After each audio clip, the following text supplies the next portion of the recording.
Hello, vintage sports cards hobby. Today I want to talk about a guy that just gets no respect at all in our hobby. I tell you, when I was a kid, I got no respect. No respect at all, you know. The time I was lost on a beach, and a cop had me look for my parents. I said to the cop, I think we'll find them. He said, I don't know, kid, there's so many places they could hide. I'm partly to blame for this, as I own exactly 1/4 of one of his cards. That guy is Lou Gehrig. Lou Gehrig was elected to the Hall of Fame in 1964, played from 1930 to 1950, all of it with the Chicago White Sox. Looked up some of his sales on eBay. See some of his autos going for as low as $10. It's kind of crazy. See raw cards regularly selling under $50 from his playing days. So again, between 1930 and 1950. And some of them, especially high grade, sell for significantly more. Of course, but this guy was by no means at all a fringe Hall of Famer like some guys we debate sometimes. He should be in, shouldn't be in. I don't think anyone can really debate this guy too much.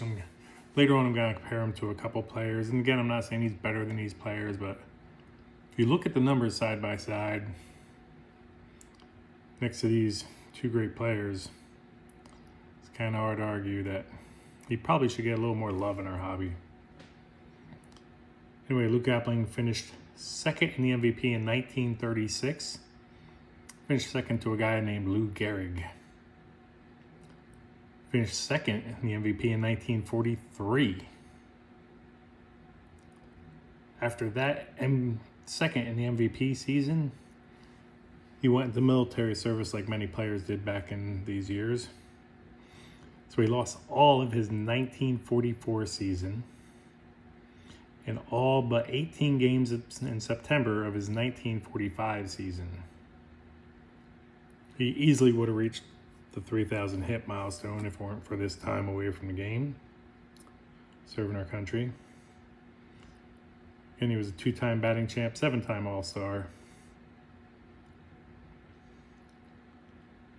He was used to complain of injuries, minor aches and pains, so his teammates affectionately called him Old Aches and Pains. Lou Gehrig was a great contact hitter. He has 528 strikeouts over the course of his career.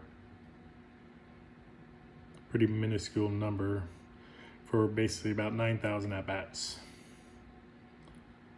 In comparison, Tony Gwynn, one of the greatest contact hitters of all time, has 434. So yes, significantly less, fairly significantly less.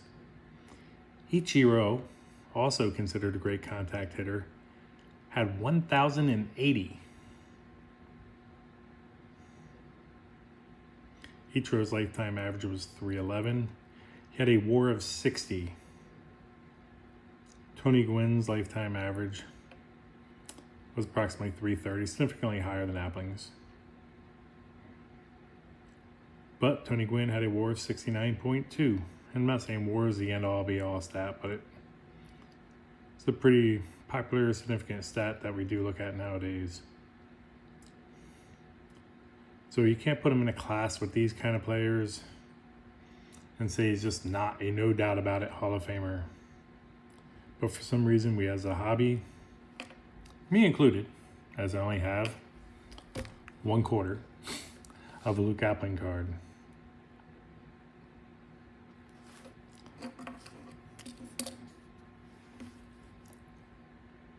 So these videos are going to be short, sweet, to the point. I'd love to hear some other guys that you think are underrated. Let me know in the comments down below. I have some other players in mind that I definitely want to touch on and talk about that we just overlook and don't give enough attention to in our hobby. Anyway, I hope you liked learning a little bit about Lou Gehrig, a no doubt about it Hall of Famer from the pre-war era. Thanks. Have a good day and enjoy your hobby.